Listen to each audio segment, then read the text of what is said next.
cadaver of days I keep hidden away. Keep them there just in case I wanna visit that place. Blow the dust from the bones.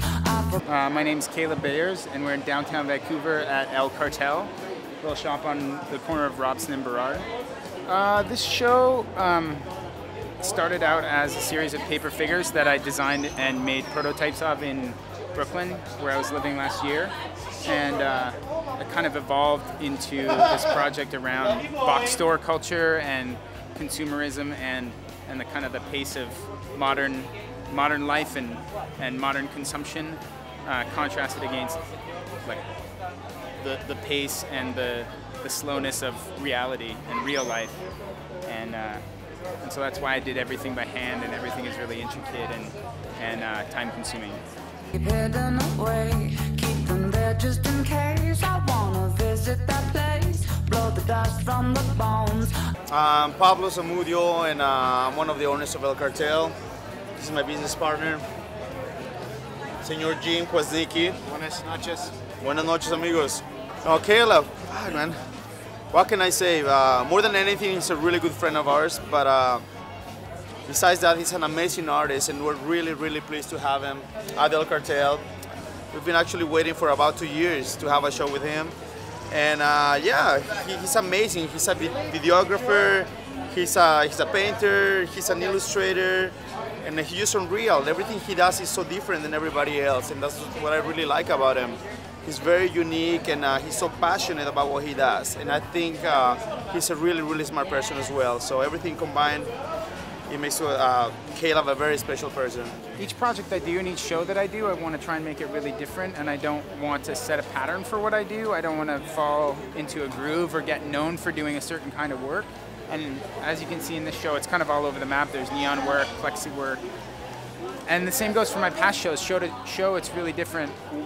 There was a show I did where I lived in the gallery for a month and had different people come in and worked with them on whatever projects, making zines, sometimes just talking. But it's part of this different way of approaching the production of work that isn't tied to craft particularly. Like, I do have crafts that I specialize in, I guess, and I've done projects that take advantage of those, like a lot of intricate paperwork. I did a project with G.I. Joes in the past where I handmade G.I. Joes out of driftwood and cut out cardboard.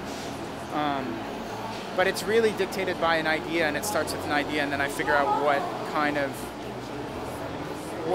what means I would use to run with the idea and kind of stretch it out into different directions and make it into something that's different from what I've done before, but also cohesive conceptually with kind of all of my work. I want to use my work as a way to deal with the things that upset me about the world, and I'm generally a really happy guy, and I think that part of that comes from dealing with the things that I think are terrible by making things out of them and kind of sharing the reasons why I think they're not so good, even in an abstract way. Like, I'm not saying, I'm not trying to cram things down people's throat, kind of trying to twist them around, but it gets them away from me, and it allows me to sort of focus on being happy and getting close to the people that I love and connecting with people.